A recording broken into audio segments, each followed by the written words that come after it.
treated you another way. But baby, it's been on my mind, and you know my face can't hide it. So take my hand and hear me when I say, don't you know that I'll be there for you, with a love to get you through the night, yeah. And I'll be there for you when everything is out of sight. You got it, baby. One more time, you got to get it right and work it while it's like you. And honey, if you're diving, I'ma get you by, but you're already live.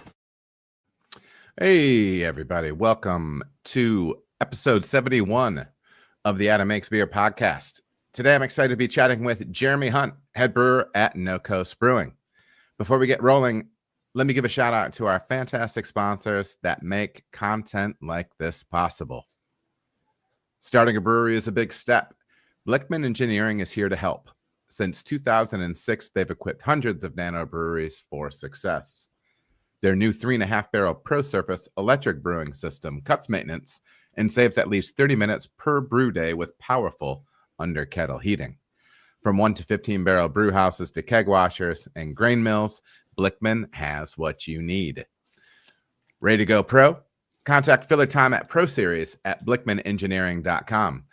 Blickman Engineering is a proud sponsor of this channel and loves to help brewers at every stage of their journey.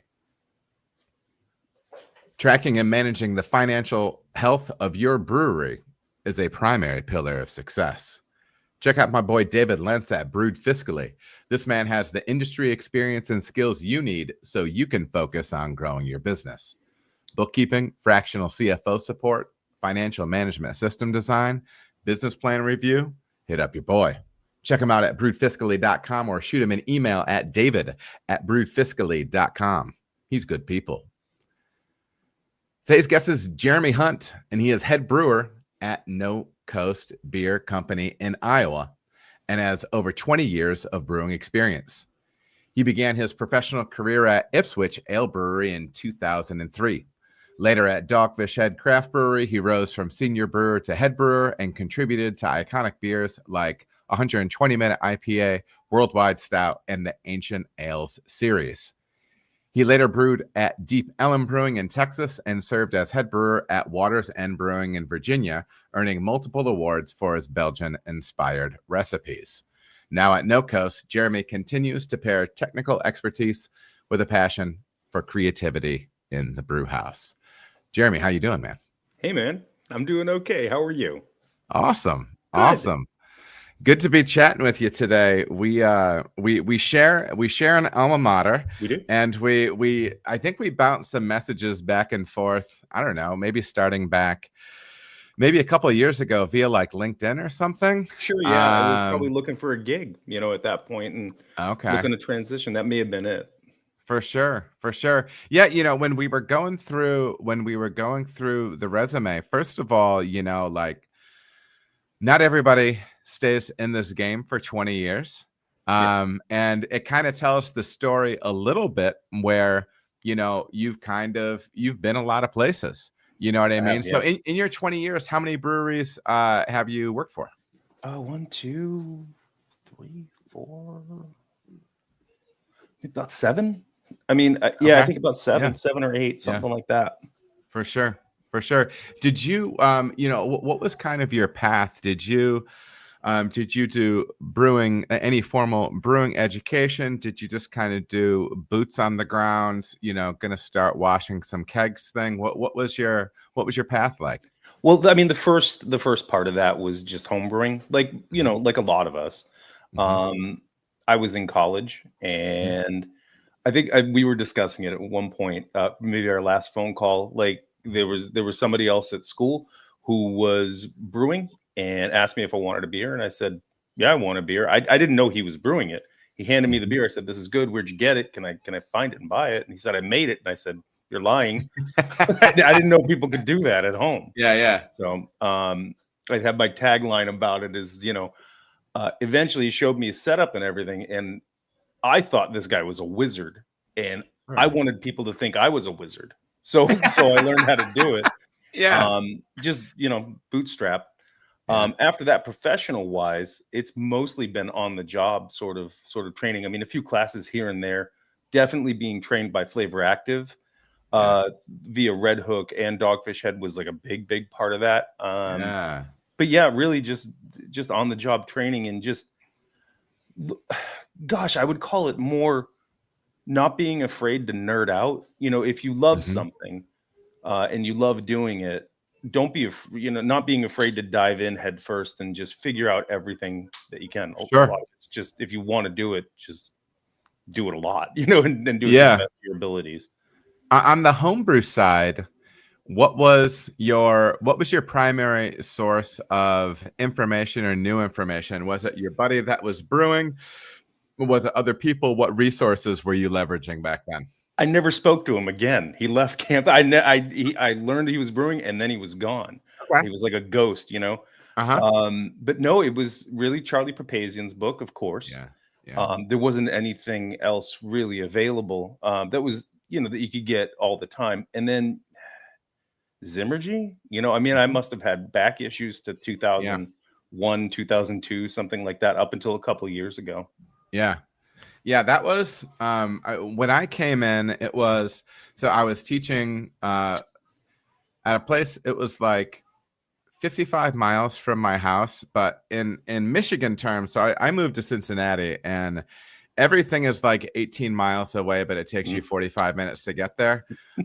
In Michigan terms, like if you're 55 miles away, it should take you about 55 minutes to get there because it's just all freeway and whatever, right? And so, but with Michigan weather, northern Michigan weather, and traffic and whatever, sometimes that drive for me would be anywhere from 1 to 2 hours one way. Oh, wow. And so I was home brewing, and for me, I ended up hitting straight into podcasts, and I don't even know where I got it. So I started listening to the Brewing Network podcast. Okay. And that was a huge help for me. And I just think I think information on the brewing side of things is really fascinating, right? Because kind of depending on when you came into it, you had different avenues of information to leverage. Oh, for sure. What I mean? For sure. Nowadays, it seems as if it's a little bit, more right at your fingertips, literally with these, with these things and the computers and whatnot, everything is really at your fingertips. So I think maybe, whereas I was learning and people were generous, all of the people who've taught me along the way were generous with what to do, but more importantly, what not to do. That really helped me a lot, just get a leg up. Nowadays, with the information being as easy to come by as it is, a lot of people are going to probably traverse the any pitfalls that might be in front of them quite a bit easier than some of the older school guys who trained me, that second generation of brewer, of craft brewer anyway, here in the US. What would you say? And this isn't the concept behind this question isn't to be critical.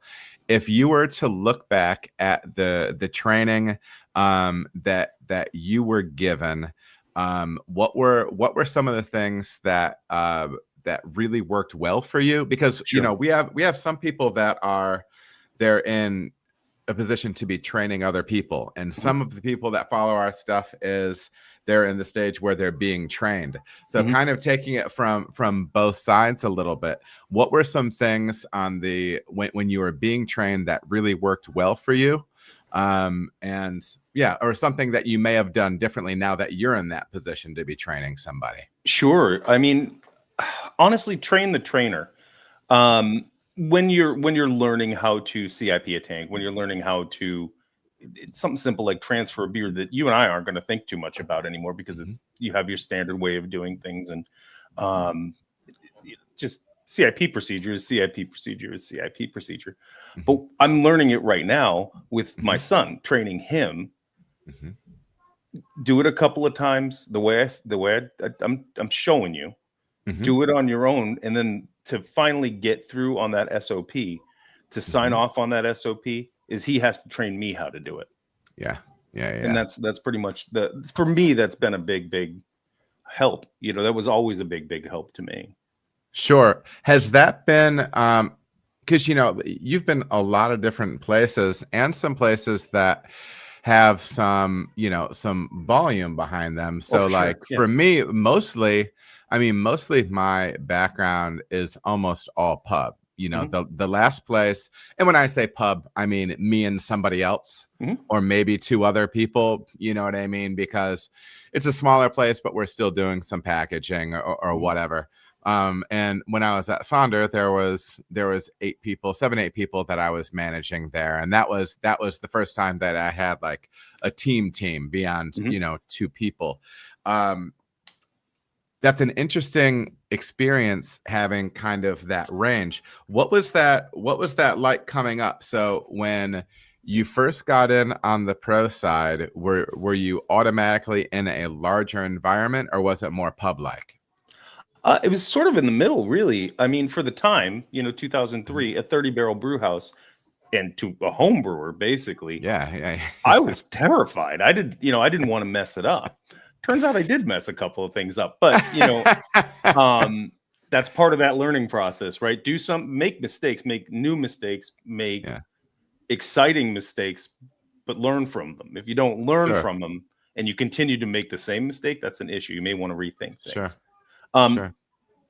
I got off track. I'm sorry. What was the question? I set myself. Well, I also realized this is one of the charming things about me. I think I have this capacity to start asking one question, maybe never finish the first question, then ask a second one. So sure. You know what I mean? But anyways, well, it was just more like on the training side, when you were coming into the industry, we talk CIP.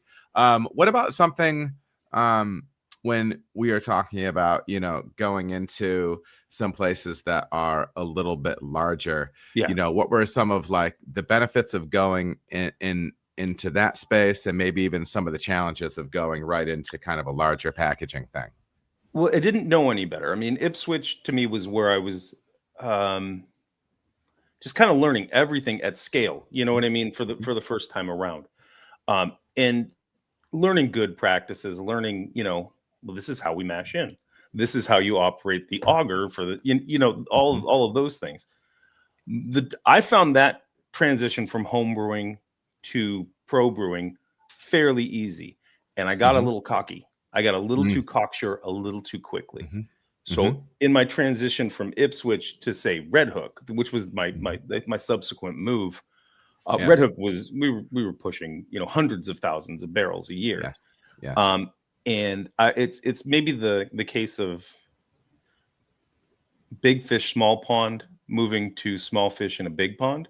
And I was young and dumb. And in a couple of different instances, I'll go ahead and shout them out. Jim Sipp put me in my place, and I needed it. In some respects, I thought I knew everything, and I didn't know anything. I was just a little too sure of myself. Learning, going to a 100-barrel system. I mean, you have to think behind all of this, and it was pretty early in my career too. Behind all of the actual brewing and cellaring and whatnot, there's people who are counting on you to do your job.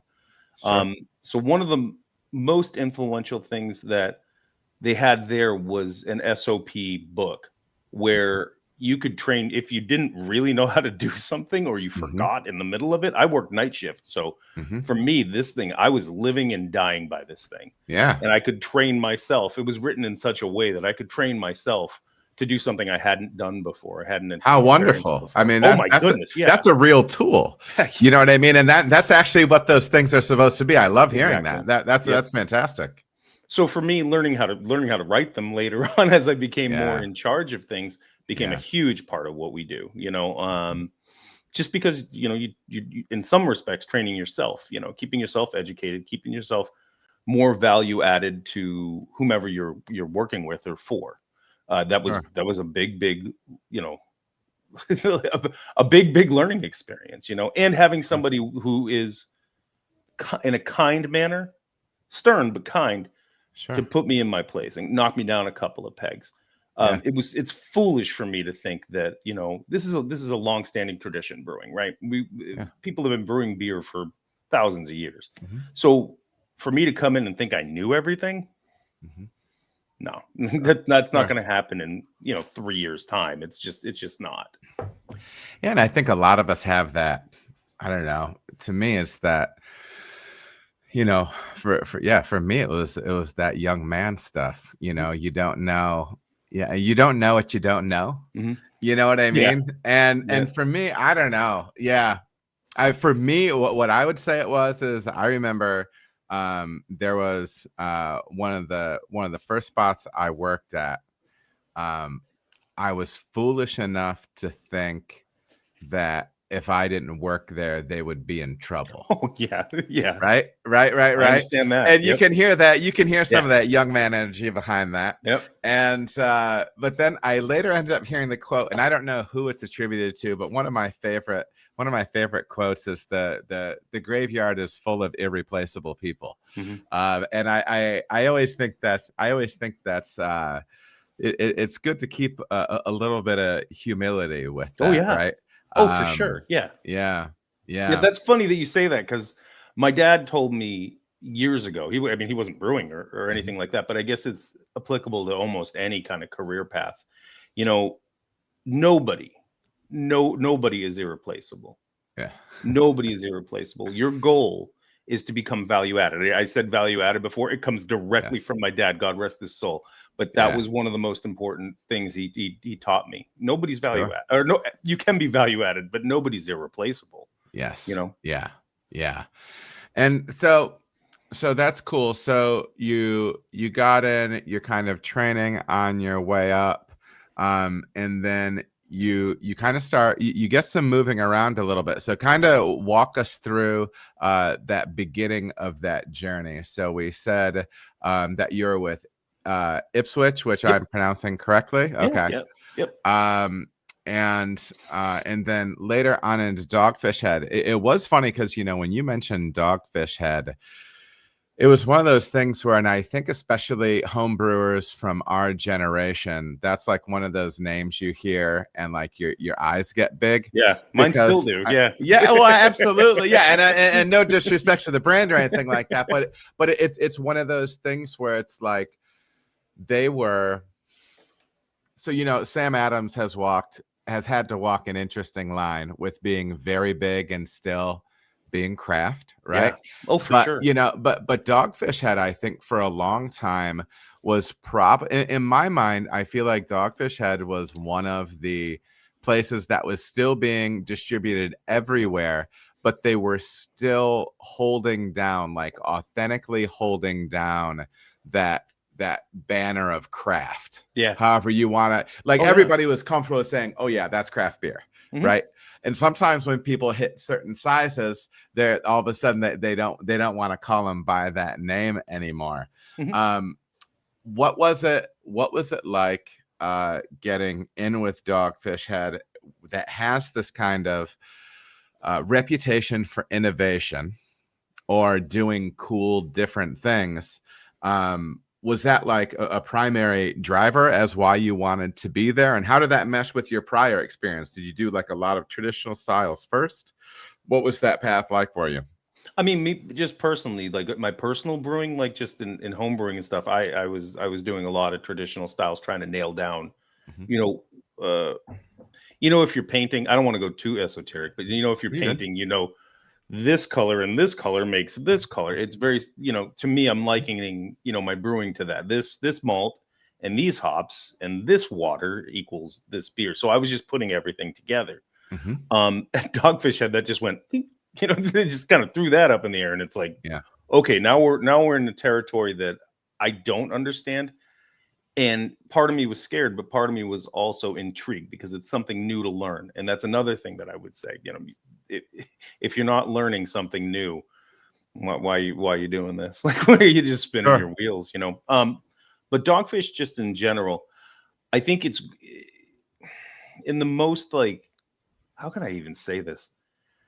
They were off-centered from not just what, kind of beers we were making, Mhm. but the way that HR treated people, the way that Sam treated people, Brian Selders and all these other, it was a off-centered place to work just as a job, never mind just, you know, the beers that, you know, we were producing. Sure.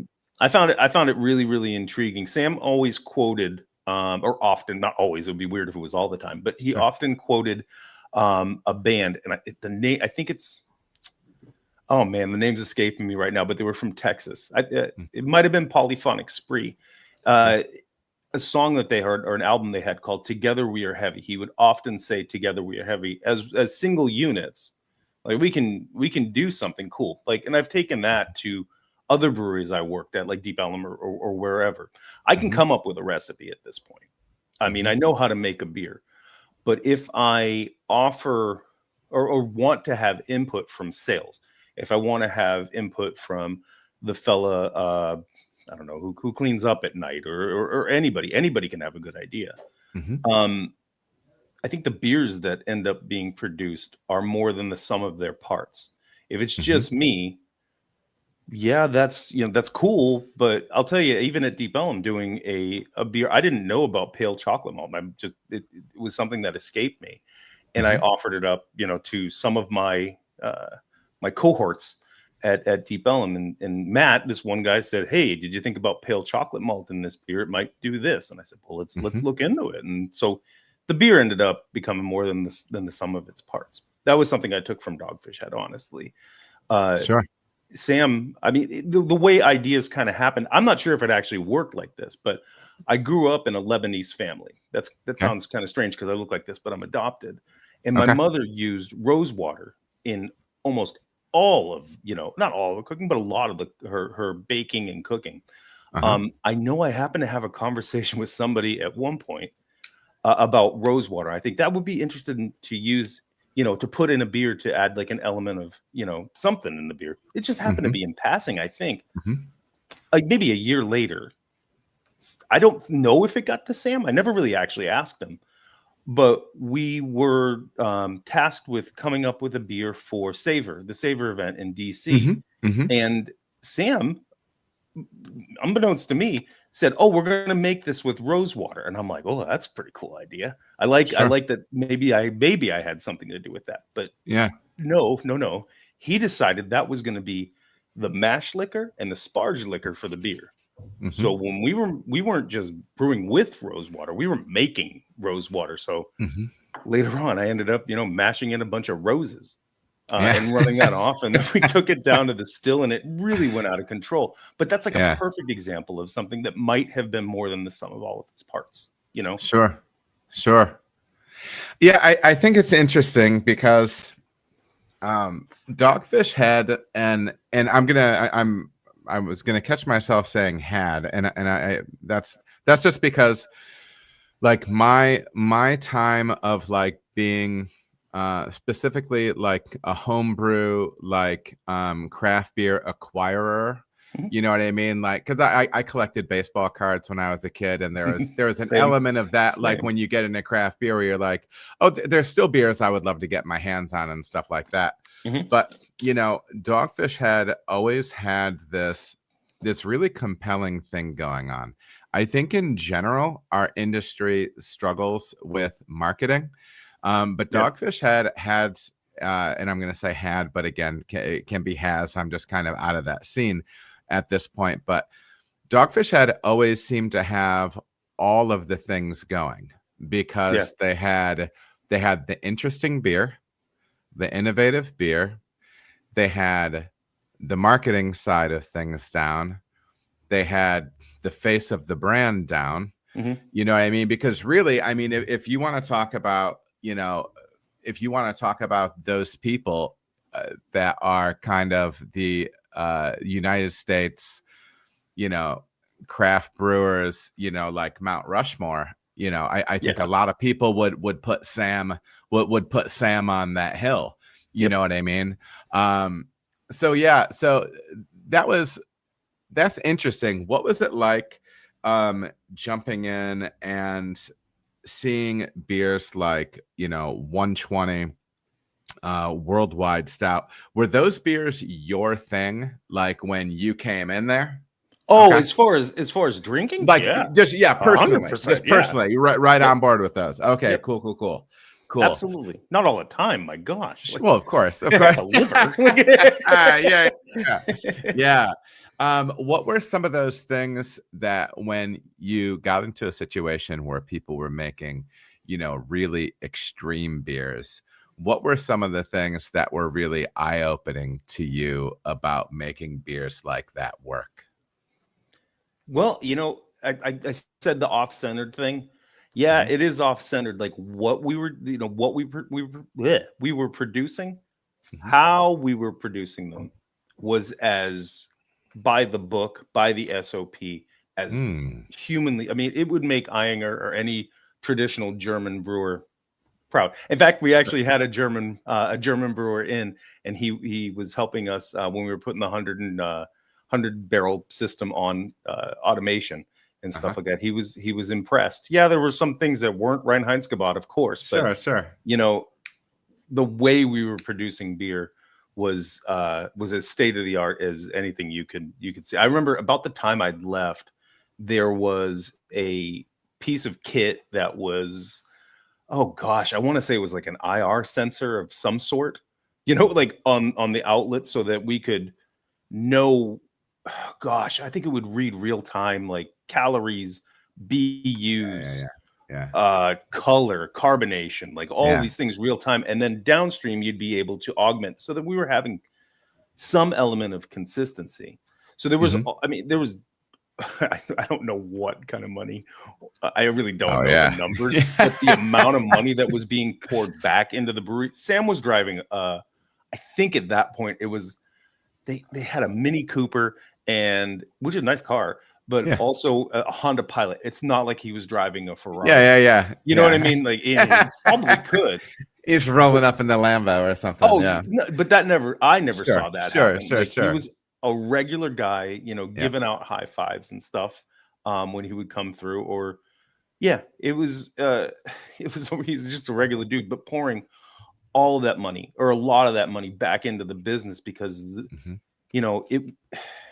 it takes a lot of money to run a brewery. It takes a lot of money to market beer. It takes a lot of money to make the beer. I mean, with the ingredients we're using, you ever bought saffron? We're buying like, 20, 30 pounds of saffron at a time, Sure. Yeah. So it was pretty incredible. It was remarkable to see. And I think, honestly, I wouldn't be half the brewer I am today if I hadn't had the opportunity to work there. Honestly, it's Sure. I'm a better brewer now for having worked there and just learning some of the stuff. Mm-hmm. And in so many ways, it seems like Dogfish Head was making beers that were known for adjuncts, spices, adjuncts, different fruits. Was there anything that you picked up there, whether it be on the adjunct side, the spicing side, any of that kind of, you carried those practices into other breweries that you worked at? For sure. Learning how and when to add sugars. Mm. Gosh, treating your yeast well. There were other breweries that were, it really was just cone to cone, even big breweries, Sure. just making sure that the cell counting is right on point. Making sure that the volumes of yeast that we're putting in are just right. And I don't know, maybe that it's the right yeast. Sometimes things happen at other breweries. Yeah. Just roll with it, Yeah. Having the courage, I gotta be honest, having the courage to dump something when it ain't right. And it, dumping, it's catastrophic. It's absolutely catastrophic to any brewery. Mm-hmm. But having the wherewithal to say, no, we're not just going to ship this out. We're going to, this isn't to our spec. And if it's not to our spec, we have to have standards, and our integrity is on the line. And even if nobody knows that it's happening, maybe don't advertise it, but, having the integrity to follow through. If it's not right, you got to get rid of it. You call it what it is and try again, learn something from it, but, try it again. Mm-hmm. And very rarely does something get better when you just put more stuff into it. You know what I You mean? can't. Like, Yeah, where- it's like polishing a turd. You know. yeah. Exactly. But there is that, and I think sometimes for brewers, you know, a lot of us find ourselves in different situations. There's been a few situations where I've worked in where I felt confident in the fact that I could be straightforward with my boss / employer. Mhm. That doesn't mean that I wasn't honest Mhm. at other times, but there were a few times where you have the luxury of having people that you report to where you can actually tell them what you think about something and what Mhm. needs to be done about it. Mhm. And I think sometimes, because I felt the pressure myself in a situation where, especially if you have you're working for an operator that does not have a lot of experience, and they're under stress for X, Y, and Z, and they just want you to try to make it better. Right. You know, it can be easy. It can be easy to cave to that, right? Oh, for And say, sure. okay, well, yeah, we can try to do something with this. But yeah, just in general, I mean, it's really not, unless you're going to be running something through a still, you know. And then you get nothing. Yeah, exactly. So that was actually one thing that you mentioned. So you also had access to a still when you were there. I wouldn't say access to it. I mean, Allie was running it, and before her, it was Mike Gerhardt, I think. Mm. But yeah, I just I did go through, you know, once after work, which was I was working overnight at the beginning there too. So Mhm. I did go after work just to see how it was done. And I believe they called it the Frankenstill. It was really, I mean, it was cobbled together. It was Yeah. dope, but it was just Yeah. cobbled together. But I did get an opportunity to make, you know, wash Yeah. and then go and, you know, pitch yeast to that. I had no idea. I have normal, you know, Saccharomyces cerevisiae Yeah. background, right? Yeah. To see distiller's yeast, which is Saccharomyces as well, it Mhm. was bubbling the moment that I pitched the yeast into the fermenter. Yeah. It gets That's rolling, man. that's a hungry Yeah. yeast. It's oddly enough the only thing I've ever seen that's somewhat similar to that is we've been kind of goofing around with some Kvike yeast. I've been, you know, goofing around with it for a couple years now, but here we used it in a beer, and by the time we were done knocking out and, you know, the airlock is down in the bucket, it's bubbling. You know, Yeah. it's bubbling, like going Yeah. full on Yeah. fermentation, like no Yeah. lag. I was like, wow, that is very much like distiller's yeast. It's wild. It is interesting. I messed around with it. The last brewery that I worked at in Michigan, it's no longer there. That you may find out why in a moment. But they had I was brewing on a Sabco, so there's your Sam connection, because I Heck think yeah. Sam got the whole thing going on the Sabco. But the chiller for that unit, I don't know when it had been cleaned. So I spent like 8 hours a day for like a week, like 8 hours a day just running chemical through this thing. So anyways, we're in there, and but anyways, I was fermenting in plastic and there was no temperature control. And so I started doing what I could do, and one of them was food grade liner. That I could at least get in contact with some iodine, right? So that's something. But then the next thing that was when that stuff started popping off with Lars Gershall. I'm sure I'm butchering his name, but I think that's right. I all think that you got it. Kvike research coming out, or in basically his, you know, his journals about these experiences. And so I just said, well, you know, I was flipping that thing 3 times in one day to make a barrel. Okay. Right. Yeah, you're humping it. That's so crazy. anyways, you're hustling. But yeah, I got to I'm like, well, if there's any yeast that's going to help me make something that I can pour here, yeah. maybe it's this Kvike stuff. So I started playing around with those strains, and I started trying to do just essentially how they would harvest, the volumes they would harvest compared to whatever. Okay. And it was really, really interesting, man. And that was with the Kvike stuff, that was nuts, because I actually bought some little plastic homebrew, like 1 gallon containers that had airlocks. Okay. And so I would harvest yeast and put it into that and sit on it there. And then that was when COVID hit and we went on hard lockdown. And I know Sure. everybody's state was a little bit different, but we went on hard lockdown, and Michigan was one of the states that was not playing games. And so I just had that yeast sitting there, and I'm like, you know what? When I finally was able to go back into the brewery, I'm like, I looked at this stuff, and it was not a harvest from a dark beer, but it looked more like chocolate pudding than anything else. But you know what? I was making 30 gallons of beer, and I'm like, I am going to repitch this because this guy said that and I tell you what, man, it started thumping. I pitched it into a pale beer, and that thing turned creamy white. The repitch was gorgeous again, and it just came back. It's really a wild critter. How long have you been working with it? Is it just in your time there at NoCoast? No. I mean, I was fooling around with it and checking, what is it? At least the Kvike section of Milk the Funk for, forever. I'm a student, I'm still a student. I'm always going to be a student. That never stops. Sure. So I was intrigued by it. You could look at it like a crutch in a little bit, in a few ways, but it's not all we do, but it is a tool, in the old quiver. It's an extra arrow in the old quiver. Like we can utilize it for its benefits.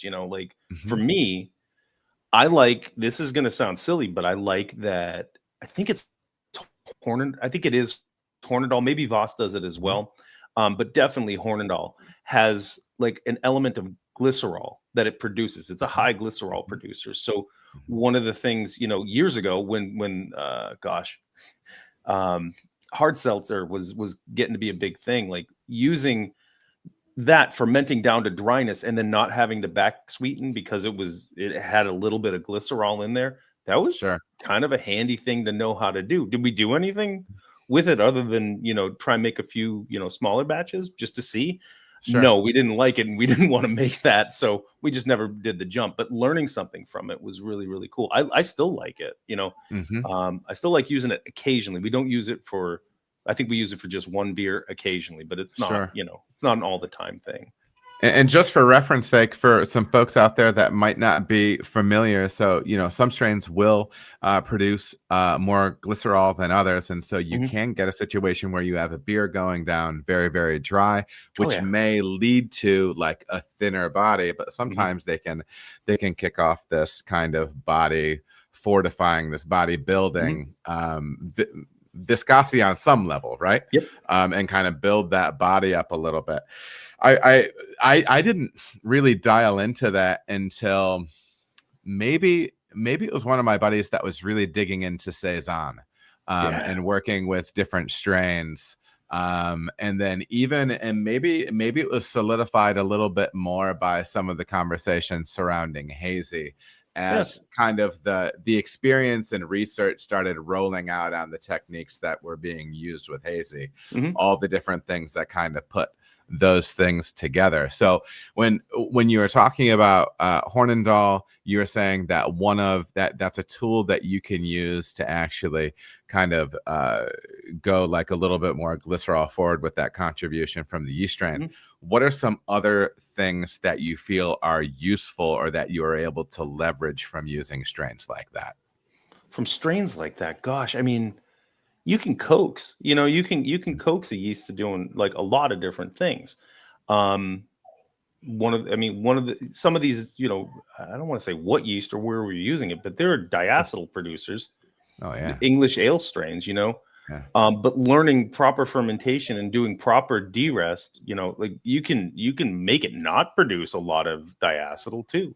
And then you get the added benefit of that yeast, which generally the reason it's leaving a lot of diacetyl in solution is that, those yeasts are like crazy, they're crazy. They rip through fermentation and then flock out so hard they put a dent in the bottom of the tank, which is kind of nice. That's a nice, little trick to have if you want bright beer quickly. That's a great tool.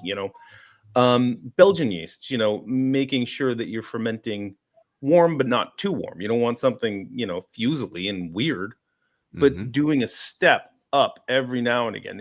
My trick is normally start around 70 depending on the beer with most Belgians, and then kind of step.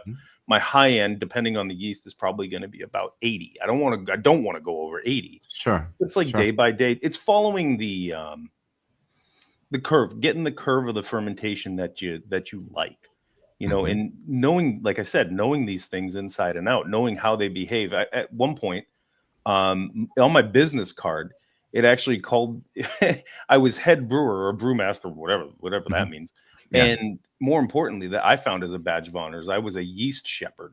It was on my business card. And honestly, I know what I don't have a superpower. I can make sugar water in the best in the business, but I can't make beer. I can't actually produce beer by any sort of magic. Yeast does that. Sure. So having the proper environments and knowing how they operate, I talk about like it's a person, but friends. Right. They help me do something so my family can eat, so they are kind of friends in a way. Sure. It's just knowing them, taking the time to kind of delve a little deeper into what their morphology is like. How can I set the environment up for them to do their job? That's all we're doing realistically, is taking a lot of credit for what yeast does. Sure. Do you feel as if so? And just a shout out to the chat, some people in there saying hey and everything. Good to see everybody in here. We are going to be digging into some more brewing stuff here, but feel free to drop any questions or any topics that you'd like us to talk on tonight, and we appreciate you seeing you all in there. So Belgian beer is always an interesting thing for me. So sometimes people can be hit or miss with Belgian beers. Have Belgian beers always kind of been in your wheelhouse, just from an enjoyment standpoint, from a drinking standpoint? It's what got me into beer. I got to be honest. Just in general, brewing was one thing, but got me into craft beer, and that it was so different. Somebody. I don't remember what the beer was that did it though. I really don't remember what the beer was that kind of bit me, and I said, "Whoa, this is very different from anything I've ever had." Yeah, bubble gum, a little bit of banana, like the weird phenols, things I wasn't used to. Belgians have been actually still are. Honestly, I don't really care what the industry says. I like drinking them, so maybe they won't sell, but I like a saison, it might be one of my favorite styles. I love Belgian quad and triples and doubles and all of that fun stuff. What were some of those? And even now, I remember early for me, it always depends on what you can get distributed in your area, but I remember buying those bottles of, there was Chimay, there's the blue label, the red. I love those beers. We have a picture from, very long time ago, probably late 2000s, where I had one of my children, so it had to be one of the early ones, and my buddy got me one of those big 2-liter bottles of Chimay Blue. Yeah, heck yeah. That's cool. Yeah. And so, we have pictures with that and stuff. So, and, I don't know where everybody comes down on different stuff, but I mean, that's always, those two beers are always going to be one of those ones that has a special place in your heart. What I loved about those beers at that point was, I think for me, because my palate is not built for bitterness. And so, when I taste beers along with my friends, I would say that my preference point is typically one notch, maybe 5 IBU lower than just about everybody else. But that's everybody's palate, right? Yep. And so Belgian beers can kind of get you there in two different ways. One, because they probably are going to be a little bit less bitter, potentially a little bit more malt and yeast forward. But the flip side is by the time it gets over here, those actual Belgian bottles, brother, I went to Belgium for a long weekend once, and I knew I Nice. could go back and buy a 750 of Westmalle Triple at my bottle shop. Yep. And so we bought a 750 of Westmalle Triple, flew it home. We went to the store, bought the other one, and had them side by side. And they're fundamentally different beers, you know, because I mean, the one we had it was a year old. It had gone through all sorts of temperature shift with shipment and everything like that. And the soul of the beer was still there. Don't get me wrong, but they're very different. Like being there and being able to drink them fresh. But yeah, I think that's one of the reasons that Belgian beers particularly struck me was, well, I think they're food friendly, but 100%. They're approachable. So what was it for you with those beers? This is going to sound dumb, but like for me, the fact that they were food friendly and really the carbonation is a finer carbonation, sort of along the lines of more of like a really nice German Pilsner, you know, as far as carbonation, like natural carbonation in the beer. Bottle re-fermentation is a big deal on those, you know. Yes. And that's probably one of the reasons they go so well with food, meaning you can have something fatty or something something fatty or very full flavored. You take a sip, you're getting all the notes that you're looking for in the Belgian ale, but the carbonation sort of scrubs and lifts, you know, everything off of your palate, and you're left wanting another sip, which is kind of cool, you know. And you want another bite and you want another sip. One of the places that my wife and I we went to the same alma mater, and we ended up going to Austria, but we were in Belgium as often as we could go. And I remember there was one.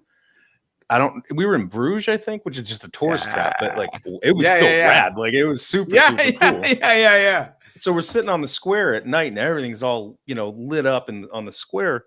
And my wife and I and a friend of ours were drinking, I think it was triple Carmelite and eating waffles and an omelet. Dude, like it was, part of it was the environment. Part of it was the dude behind me who looked like Albert Einstein. Like there was just a whole lot of awesome, you know, and that was formative for me, like honestly. And I've just never lost, like, maybe, I mean, I'm still planning on, you know, brewing Belgians here, but it'll be smaller amounts, you know. I don't think we're gonna. People keep telling me there's another renaissance of Belgian ales, and I'm kind of like, let's go. We'll see what happens. Maybe we reintroduce, you know, quad. Maybe we reintroduce quad here. We'll see. So well, because I want to talk NoCoast as well, but you know, I know you have a pretty good background and have brought home some medals for those Belgian beers that you love so much. If you wanted to kind of take some broad strokes look at making Belgian beer, and I know, you know, that's a whole, can be a whole can of worms or anything like that, but in my mind, those Belgian style beers they're yeast forward beers, right?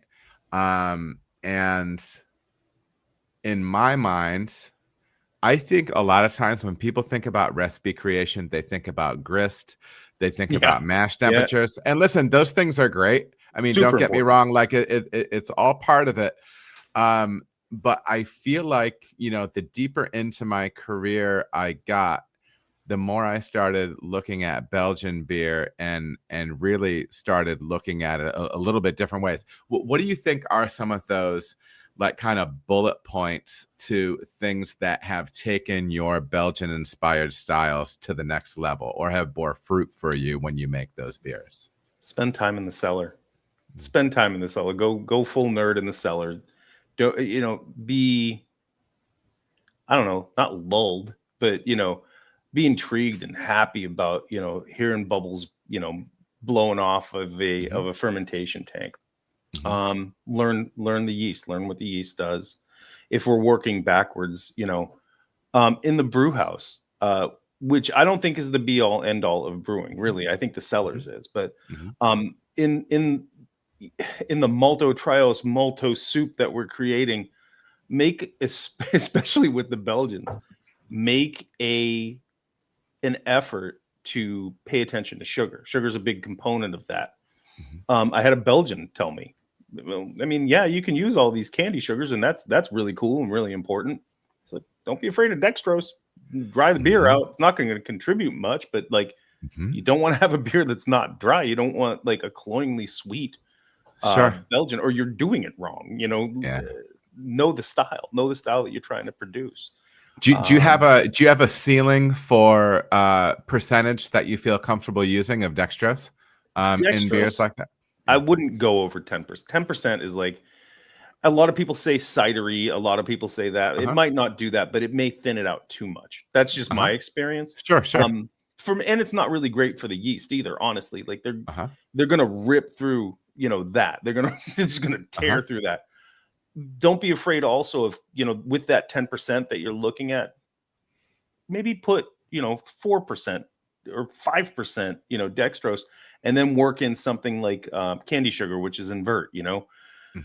Going ahead and experimenting with some candy sugar, going ahead and experiment with all kinds of, there's all kinds of stuff we can use. There's a lot of this stuff's super expensive, but candy sugar, I've had really, really good success with, the syrups. I've had really good success with just the soft candy sugar, especially on a smaller system. They melt real quick, and you're hopefully not going to scorch that your wort or the or the kettle. There's certain tricks. There's certain tricks there. I personally, here's a good one with quad. We were trying to get a giant quad. Like we wanted it to be absurd because it's America and we want to make things bigger, better, faster.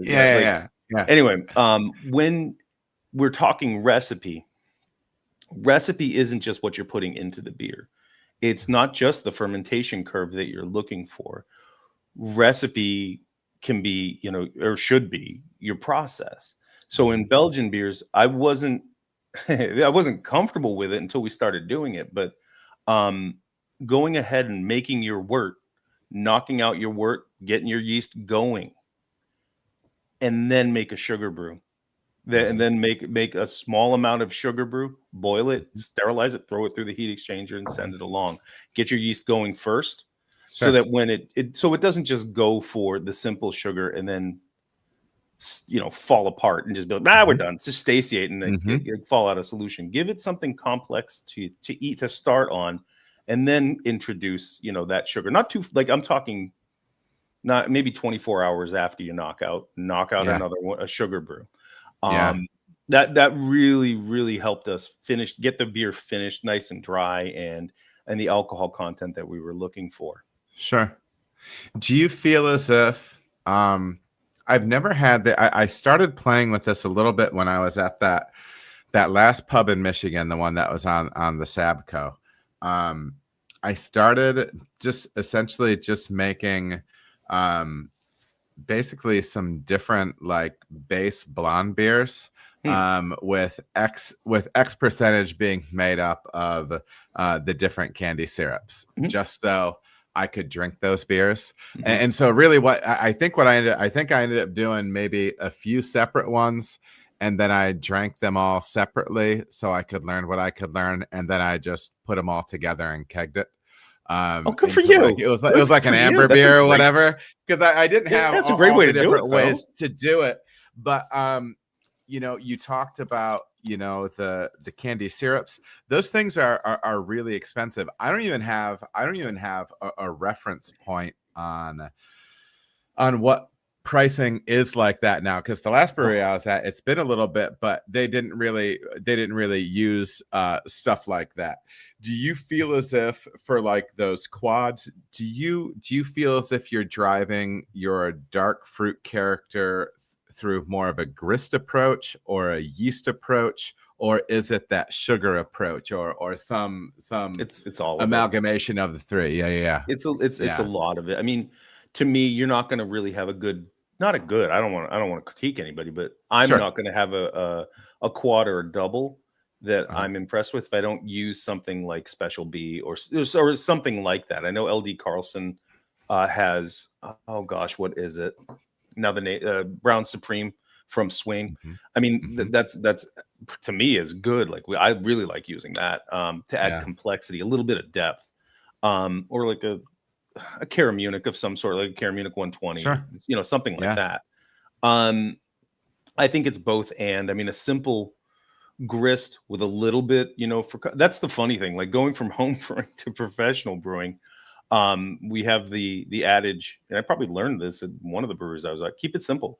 Yeah. Keep it simple. I tried to take off the kiss part, Yeah. the last ad. I took Yeah, that yeah, out, yeah, but yeah, that was yeah. definitely part of it. Yeah, yeah. But yeah, it's keep it to simplify. You don't need a million different grains, you know what I mean, to get the desired effect. It's how you Sure. utilize them. What percentage you're utilizing is more important. And process, like I said, process is Yeah. just as Yeah. important.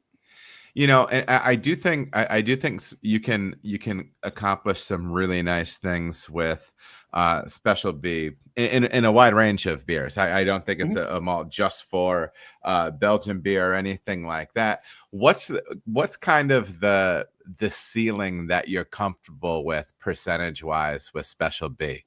Because sometimes I feel as if I've tasted some beers. I remember one year I was judging a really large homebrew competition, and it was at the time I think it was the Michigan Beer Cup, and I think we probably had 800 or 900 entries in it. Sure. So that was a big homebrew competition, and I was hoping to get like an approachable low entry category, and I ended up getting big Belgian beers. Oh wow. And this isn't like, and because I'm not somebody that likes to knock homebrewers or whatever, and that's not what I'm doing here. But there were some beers where I would taste them, and it's been on the pro side too, where it feels like there's a boatload of special B in them. So yeah, what's kind of your approach? What's kind of your threshold for what you like to do with special B and beers like that? I honestly, I don't have my information right in front of me, but I wouldn't say I would go over like 15%. Really, it's similar to sugar, or Sure. it's 15% combined with a darker candy syrup or candy sugar.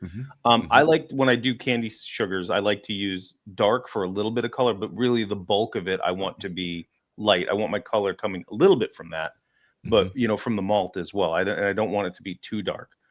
Sure. Like a mahogany for a quad is like kind of where I'm honestly, if I was to critique like the ones that we won World Beer Cup medals for, I think they were too dark, quite honestly. And since then, in subsequent batches I've done at other places, I've kind of maybe leaned more towards that mahogany sort of color than hey, is this a stout? Like, no, that's not the style either. So I think around that 15%. I want the bulk of it to be, our base malt. I like, especially here, like I like our base malt.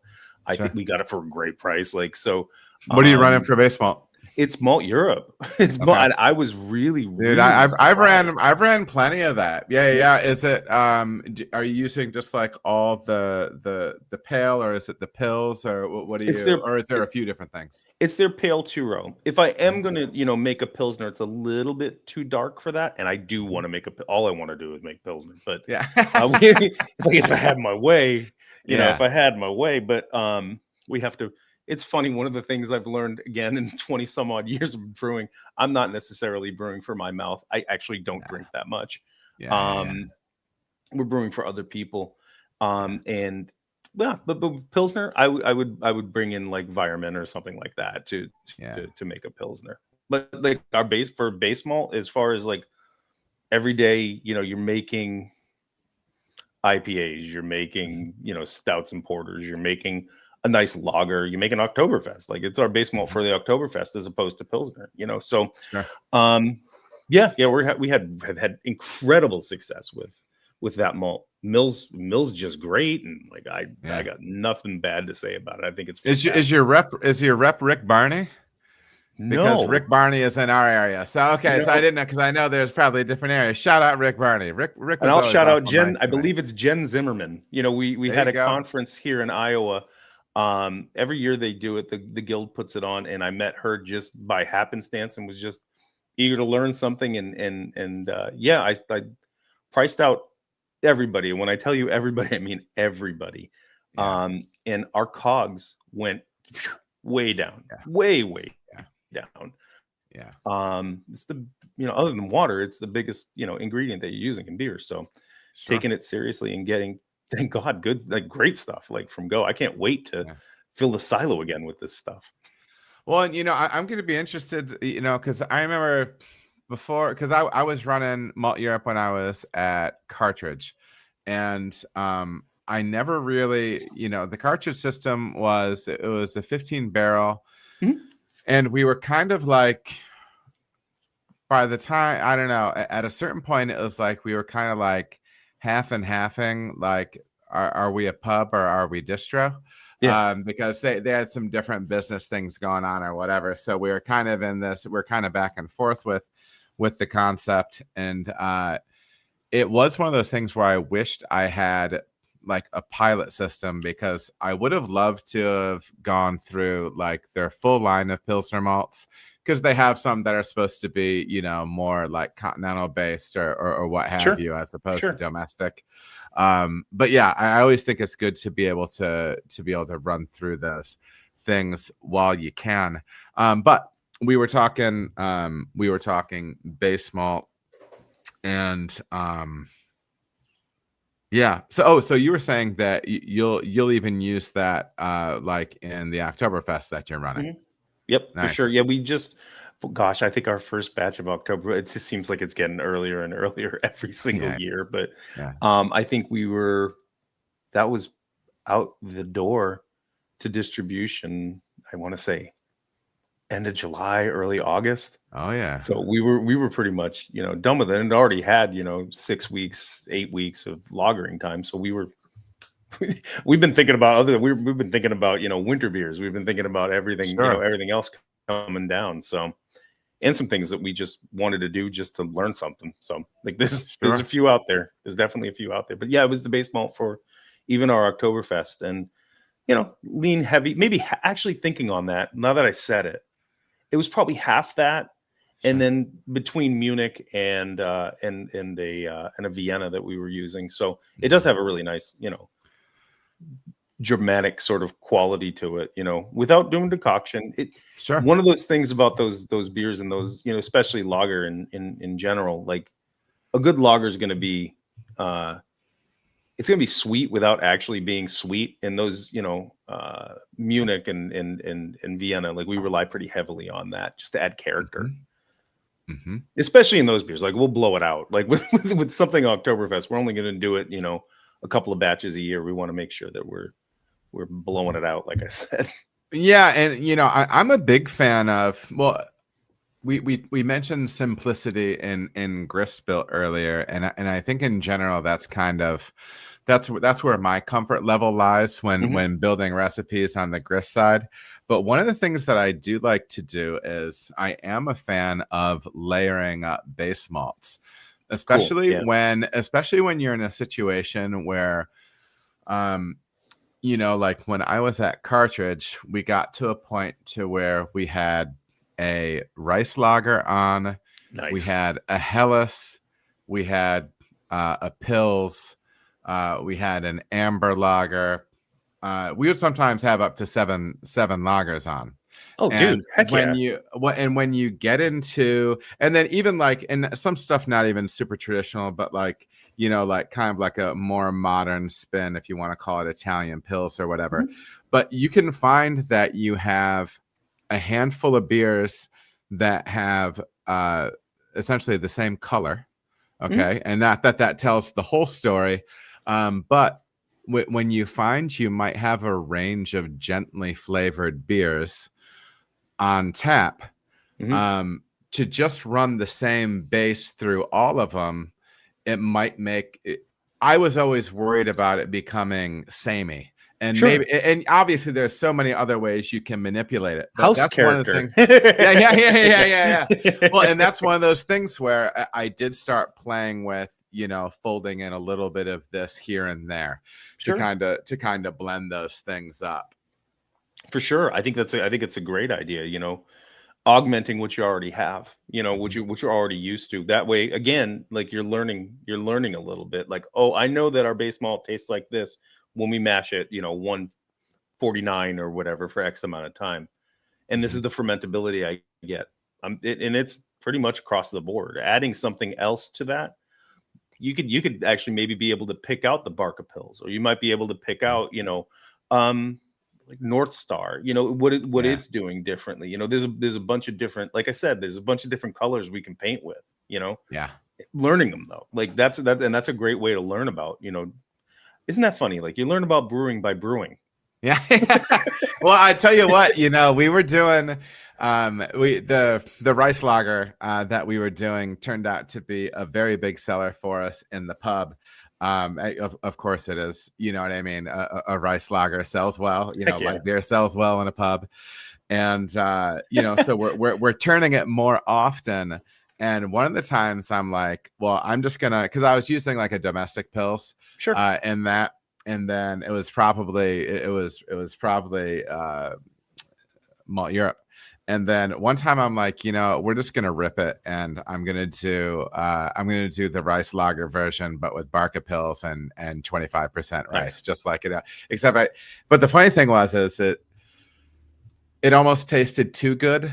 The malt character was too good. You know what I mean? Like, because I brewed it, and I'm like, and then I started tasting it against my Helles, and my Helles really featured Barca pills and not much else.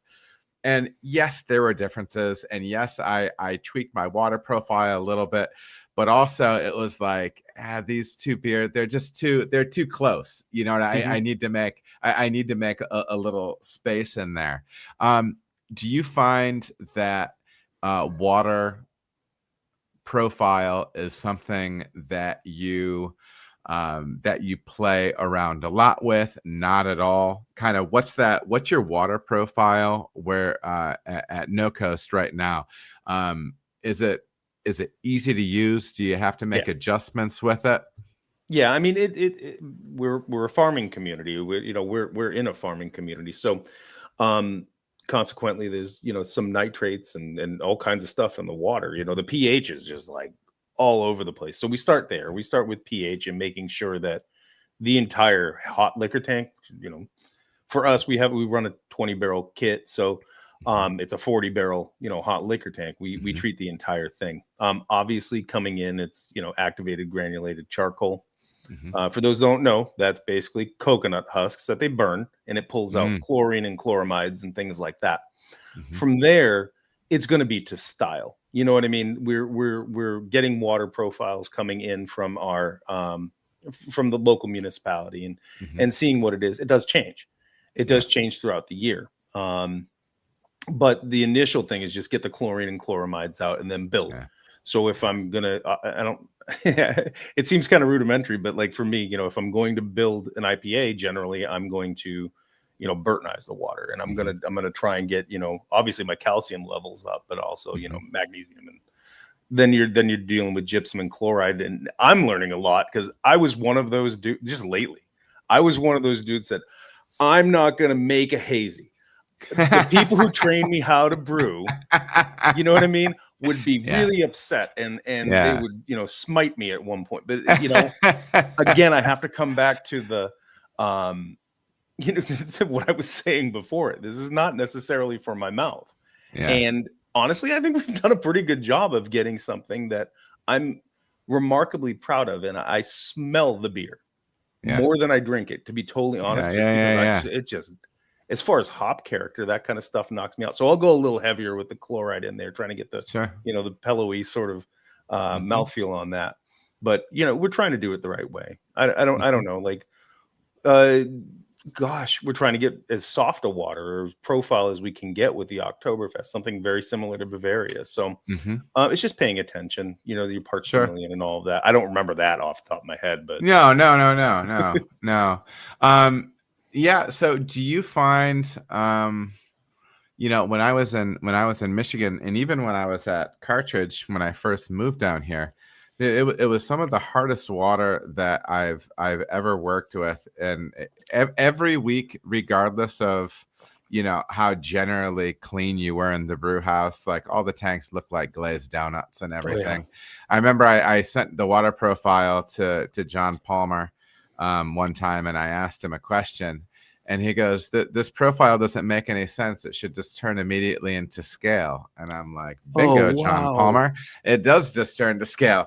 So have you ever, because you were talking about like your big hot liquor tank and everything like that, is your water profile as such that like you can get like calcium buildup in your hot liquor tank? Hot liquor tank is clean as a whistle. I got to be honest. Yeah, I don't understand it. It's funny. I was actually talking about it with my lead brewer. I think it was the end of last week. It might've been Thursday or Friday. It's clean. It's clean. We haven't, we're due actually, now that we're coming up on, fall, and then maybe in the early winter, we're probably due just to run an acid cycle through it just to make sure that we're, building up some chromium oxide, with a little bit of nitric in there. We're due for it. But other than that, like there's really no scale. I've lived so many different places and brewed so many places. I have seen things that would make your hair curl in a hot liquor tank. Like terrifying, absolutely terrifying. But here it's actually fairly clean. Last time we checked, which wasn't that long ago, it might have been maybe about a month ago, I think. Nice. Yeah, that's always, it blew my mind the first time I ended up peeking into that hot liquor tank after running it for a while. And I'm like, man, what's white all over the bottom? And so we've actually had to, like, it's gotten so bad in some places where, and again, like I didn't know about that stuff. You brew, you essentially end up emptying your HLT. You don't fill it back up. You wait for it to cool down. And then I had to take one of those, this is not OSHA approved. They sell like those chain ladders for if you have a 2-story house and it's like a fire escape ladder. I hooked that and then I climbed down into the thing, and I was sending out buckets. Scooping. Oh, dude. Yeah. Wow. It was unbelievable. And what we are hearing is I was hearing like bubbles because it was direct fire. So it was getting a lot of heat building up under that scale, and then it would burst a big bubble through it, and it would go boom, and it would pop through that. And so that's what made us look in there. My buddy that I was working with, he's like, we need to check this thing out. But like taking 5-gallon buckets out of scale. Wow. It was ridiculous. Like you said, you don't know what you don't know until you know. Exactly. So listen, tell me about what you have going on with NoCoast now. How long have you been there? About a year and a half, maybe a little over a year and a half. Nice. We basically revamped the entire lineup. My understanding is that the brewery started as an anti-IPA brewery. And I have I've had the blessing of working at a bunch of breweries that were pretty IPA heavy. I mean, 60 Minute was a thing. 90 Minute was a thing, So? So I know how to brew them, and I'm happy to make them. We might as well give people what they want. Sure. And in, like I said, in some ways, I'm always learning something with that. So making IPA a part of what we did was a big. Actually, I believe today is our Midwest IPA's birthday. So somebody put I saw something online. I try not to be online too much, but one of our sales folks put that online. Happy birthday, Midwest IPA. And we're trucking along and honestly learning quite a bit. I'd have to give a shout out to Eric Santarud from West Coast Hop Breeding. Like they're a big part. Mackenzie is a big part of that beer. And going forward, using 102, we're getting some. I think I got an email earlier today. We're getting some brewery or some farmer cuts coming in soon because we couldn't make it out we wanted to make it out for harvest, but it's just taking that kind of time is a little bit nuts. Harvest is always something that I've wanted to do. Like I want to go out and I want to go and do, because I do behind the scenes brew days with different breweries. I want to go out and do like the behind the scenes hop selection. Let me know. Thing. And I really, really want to do that because I think I think there's so many of us that have never had that experience, first of all. I just think I think it would be really interesting. So if you want to dip into, you had mentioned that the hop breeding program and the hop grower that you're working with, and some of those hops, what do you feel as if what's that experience been like working with them, and what do you feel as if you're getting out of some of those varietals that you really enjoy? Just a boatload of experience. I mean, people who are hop breeding are not just thinking about like, how is this thing going to pop? Like, what kind of fruit, am I going to be able to get out of this one that's unique and different? They're really concerned and thinking about going forward, in having generations, grow these hops. So they're trying to get something that's, resistant to, powdery mildew or downy mildew or, any number of things, but that grow well in their environment so that it's a longer, it's going to be long lasting. I mean, the oil content in the Mackenzie that we got last year, gosh, I'd have to look it up, but it made Citra look silly. Like, as far as like the oil content, it was complex stuff, different stuff, and lots of it. And that's become a big part, like I said, of our dry hop charge in Midwest IPA. It behaves similar to, like, I would liken it almost to a little more citrusy, a little more flinty, kind of like a Centennial, almost like a super Centennial, which is funny because Centennial was always categorized as super Cascade back in the day. But it's pretty intriguing. And then some of the wow factor is, with our hazy shoreless echoes, it looks like this. It's going to be backwards because I didn't know how to fix my computer. But part of the wow factor in that is their 102. It used to be called 2B. And John Kimmick was the one that hit me to that. I had a couple of questions, and he was kind enough to give me a call. Yay, Vermont. Being from New England originally, like, has its perks. But yeah, he was kind enough to give me a call, and we kind of talked through it. And he'd said 2B is one of his favorite ones, in Mackenzie too, in the last, maybe 10 years. Like, it's a pretty remarkable one. So we love that. I really do like the character, but especially in the shoreless, it's always going to have 2B or 102, or maybe they'll get a name someday. I'm not sure, but it's also going to have specifically Michigan Chinook. So there's a shout out to your Michigan, bud. Michigan Chinook is legit cool. I always love the usernames, but farting around on Instagram says that 102 is Berry City. Do you find that you can get berry out of that hop? I mean, yeah. I mean, I'm getting more like pear. I'm getting a lot of like just tropical fruit, but nothing. I love Citra. I love Mosaic. Yeah. But it's not like that. It has a very, very juicy quality to it. And I would say a berry might be a good descriptor as well. I just like smelling that beer. I know that sounds dumb, but like sometimes No. I just like smelling it. It's fun. For me, okay, I don't want to tell that story that's not interesting. I want to ask this. So do you find, because I'll forget the question I want to ask.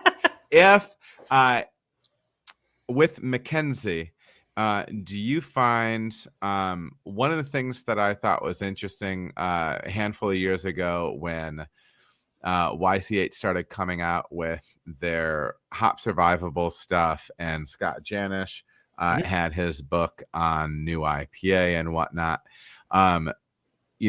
just introducing the concept of, is this beer better in the whirlpool and the dry hop, different things like that.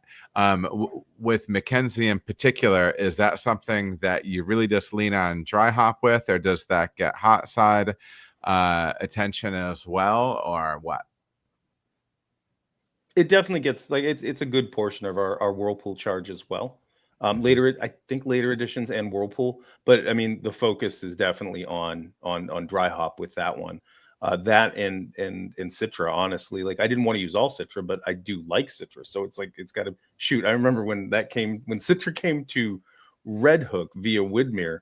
It was just a number. Like, it was just one of those number hops. And then it's just funny to have been involved in the industry that long, because Citra's like, everybody's crutch, but like it really is, it does. It's one of those very, very few hops that just can stand alone. Yeah. And I think Mackenzie could get there depending on like the growing year and when it's harvested. But 2B or 102 rather, that is there. That is 100% there. So I'm giving everybody a cool hip. Use that hop. WCHB 102. It's legitimate. What did you say it was going to be called? Berrylicious, or what was it? No, somebody said that it was Berry City. Not that was the name, but he found okay, that because I don't even know the name yet. I talked to Eric the other week. Yeah, I don't even know the name yet. Well, the last hop that I was aware of that went from a number to a name was Crush with a K. From YCH. First of all, I know people have different opinions on stuff. I've blended that up in some beers, and I thought it was plenty enjoyable. Yeah. Do I like the Crush with the K? Maybe I'm not as crazy about that, but that's a separate issue. So when we're talking about you're using were you saying Midwest IPA? Yes. Okay. So let's talk about the structure of a beer like that, because I think that there's real utility. And listen, if we can give general percentages, but just like talking big picture, there's different ways to build these beers. When I was coming up in the craft beer scene, I was in Michigan, and so IPA to me was Two Hearted.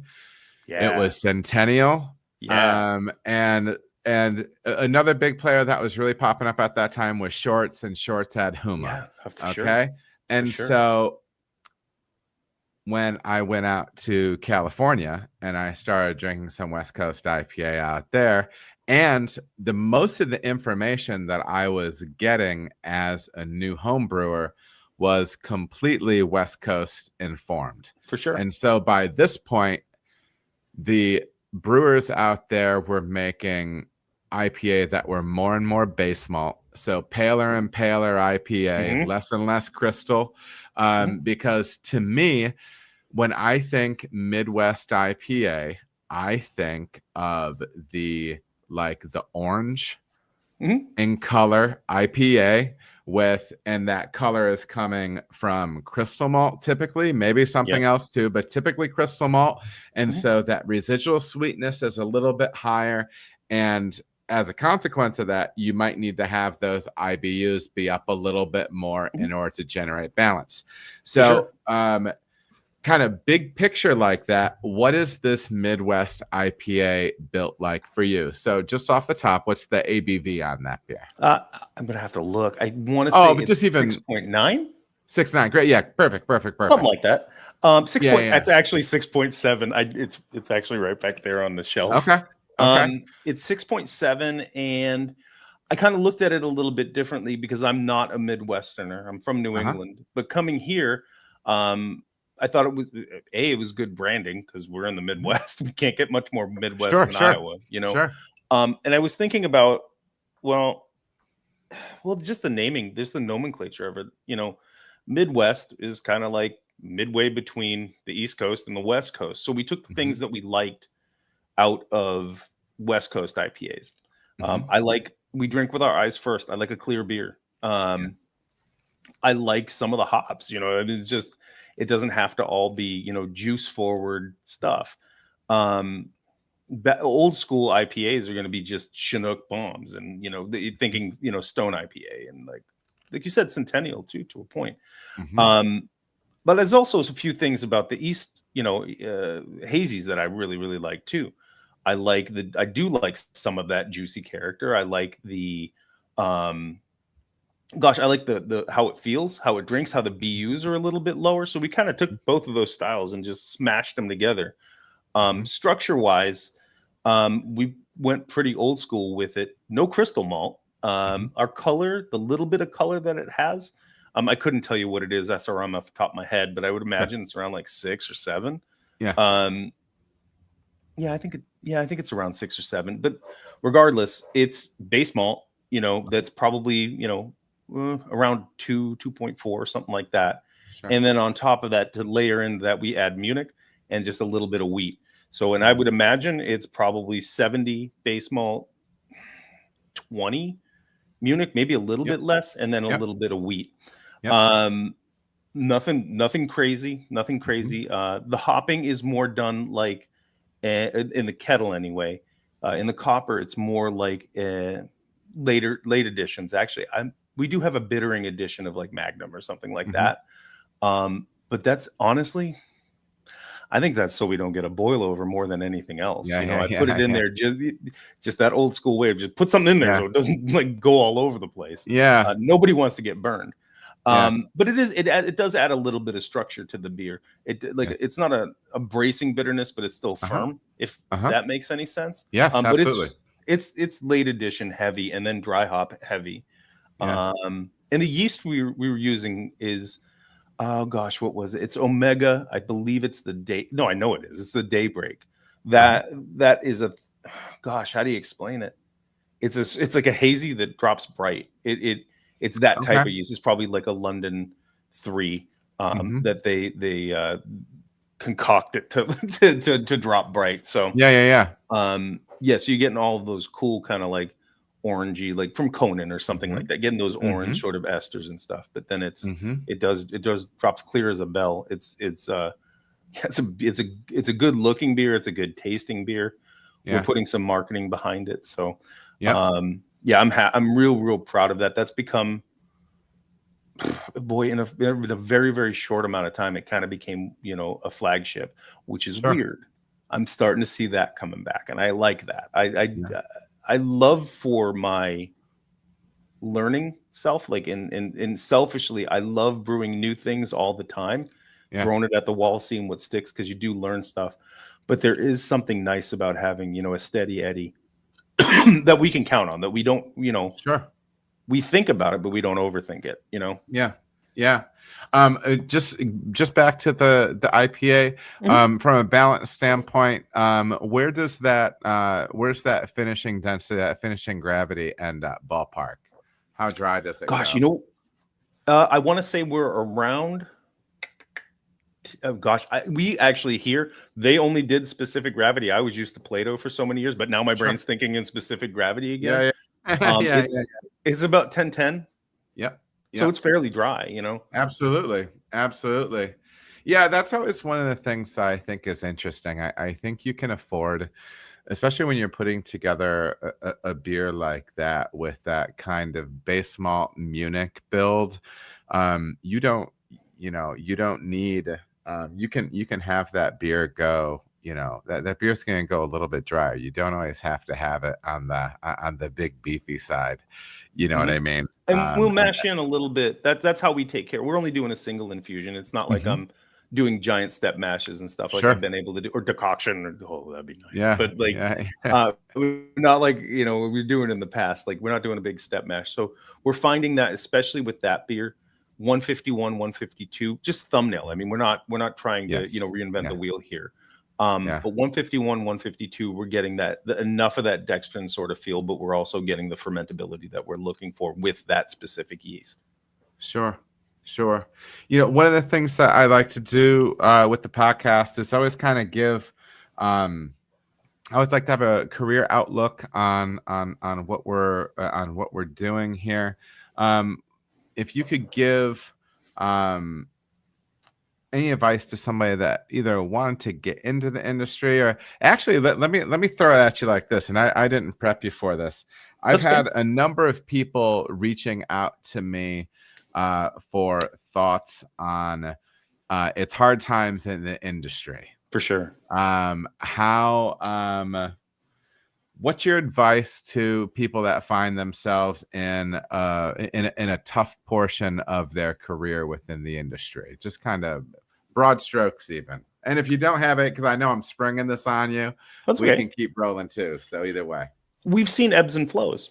You know what I mean? I've been in this a long time, and a long time compared to the guys that taught me. It's the drop in the bucket. But there have been ebbs and flows, and I think people still have the philosophy that Jim Koch had years ago when he started with Sam Adams: drink less, drink better. Give people what they want. You could selfishly try and make something that makes you go crazy. If you can have both, do that. You know what I mean? If you can have both, do that. But don't be afraid to brew something that somebody else wants to drink. I think that's a good lesson, hard learned. Always continue learning. And if you're passionate about this, ask questions. Ask questions. Don't be afraid to fail. Failing is just an opportunity to learn something. Again, provided you don't make the same mistake twice. The industry is, people are more cognizant of what they're imbibing.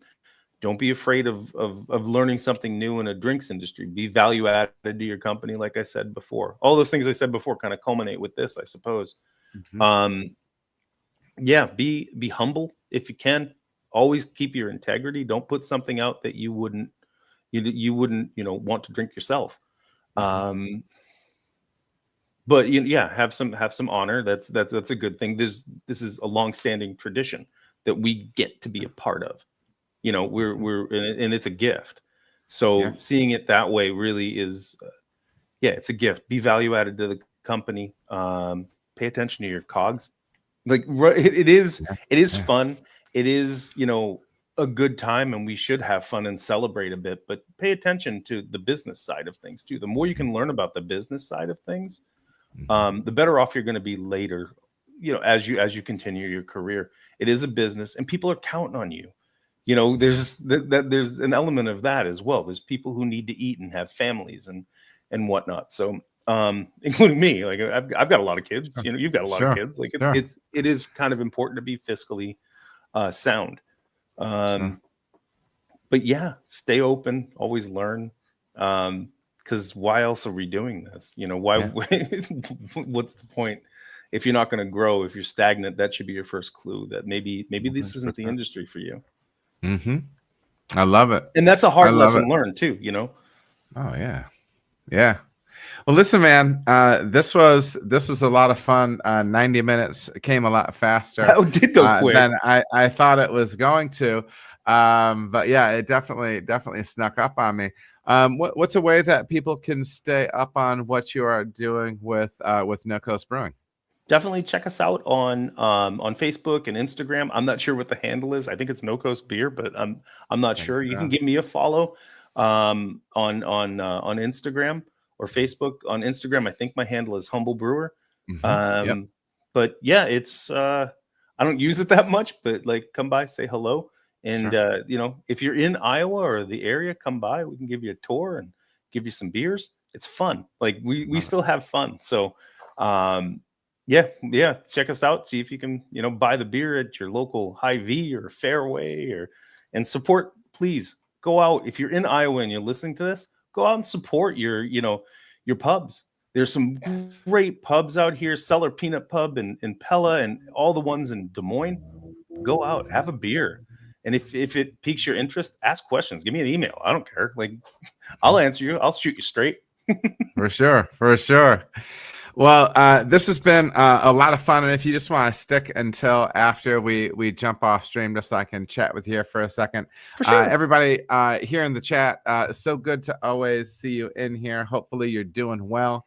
I am going to have an episode of the non-beer podcast, Small Town Guys, tomorrow during at least the first quarter, maybe first quarter and a half of the Thursday night game. So if you just want somebody to hang out with and shoot the breeze with for a couple hours, Stu and I will be live doing that. We'll probably give you a rundown of we were blessed to be at the Thursday night, or I'm sorry, the Monday night game, Baltimore versus Detroit, and spoiler alert, Detroit won, and it was awesome.